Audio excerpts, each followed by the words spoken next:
every Sunday at 2 p.m. we have a live show, a live broadcast on YouTube on Law School Made Easy.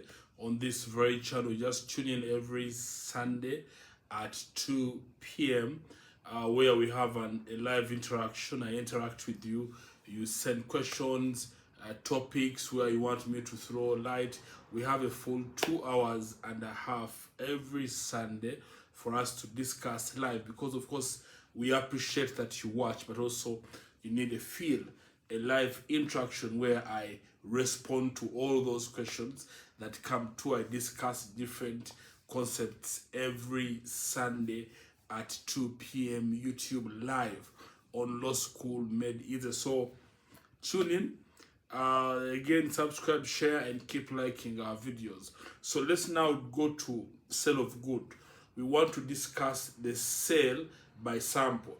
When we say sale by sample, what do we mean the moment you bring up the idea that is a sale by sample?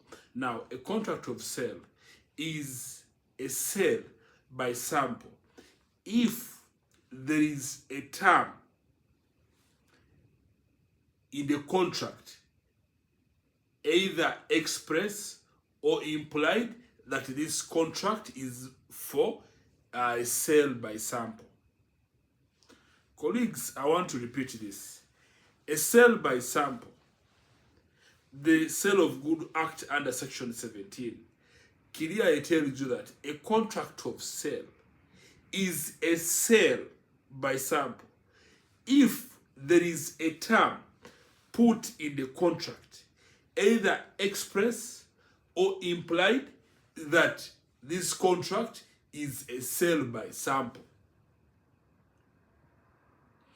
What do we mean by a term either express or implied? Now, express terms means that either it is verbal or written. Either it is oral or written. That there is a term, a clause you have put. That clause can be oral or written. Then implied term means that it can be by conduct or where it is not either written nor verbal. Is what we mean by implied term. So it can be by conduct. So the issue is that a sale by sample can only be a sale by sample if there is an express term or an implied term put in a contract that this contract will be guided by a sale by sample. What are some of the rules that govern a sale by sample? Number one, if you choose your contract of sale to be the one that is a sale by sample, these things are clear. Number one, the bulk, the quality of the bulk must correspond the quality of the sample. I repeat, if you want to operate under a sale by sample, the quality of the sample must correspond with the quality of the bulk. Now, the question is, what is a bulk?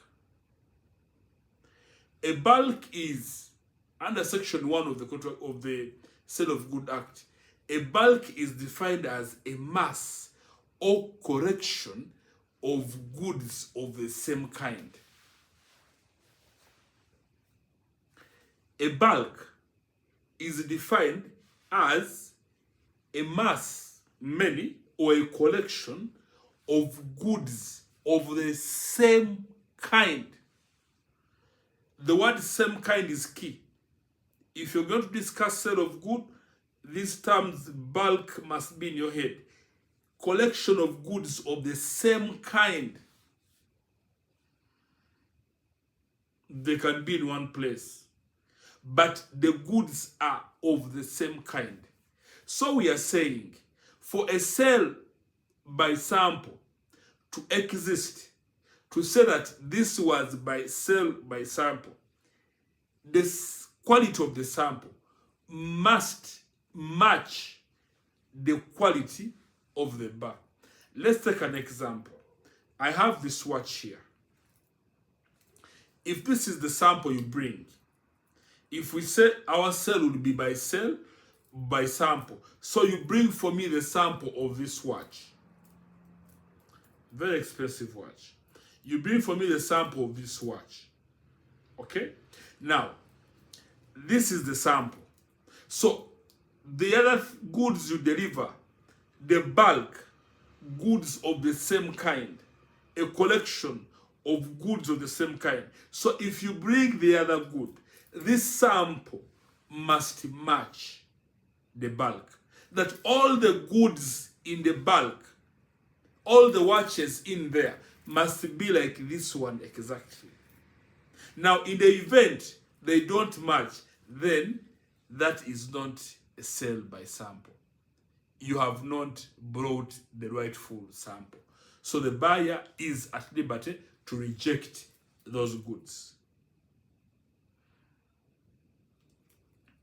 Number 2, if you are dealing with a sale by sample, the buyer must be given ample time to cross-check the sample or even the bulk. That if it is a sale by sample, you must allow me, the buyer, time. That is all under section 17. You must allow me time to cross-check, to be sure that the sample which you brought earlier is what is in the bulk which has been presented. Let me look out for my act. The quality of the bulk under subsection 2, section 17, the quality of the bulk shall correspond with the quality of the sample. Number 2, B, the buyer shall have reasonable opportunity of comparing the bulk with the sample. Is what I was just discussing earlier here. That the buyer must be given ample time of comparing the sample and the bulk. But remember the definition of the bulk. Number 3, the goods shall be free from any defect, rendering the quality unsatisfactory, which would not be apparent on reasonable examination of the sample.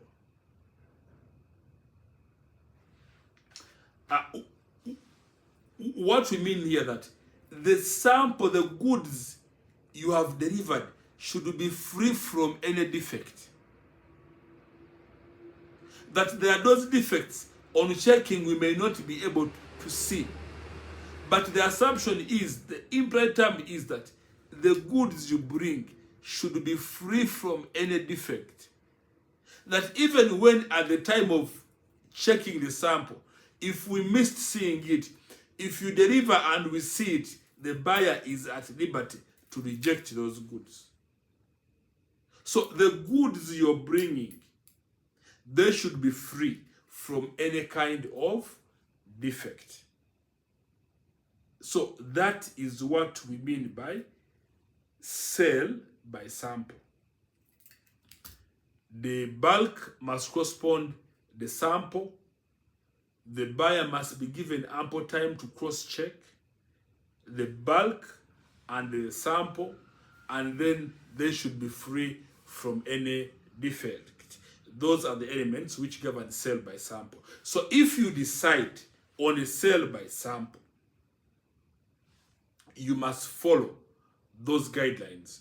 You must make sure that, yes, you have followed the guidelines under sale of sample. If you bring me the beans of Nambali, that is sale by sample. You bring the beans of Nambali, and then you deliver Kawula, you deliver Masavu, that is not sale by sample. So we thank you so much for watching Law School Made Easy at Law School Made Easy 256. Subscribe, share, like our videos. Until next time, thank you.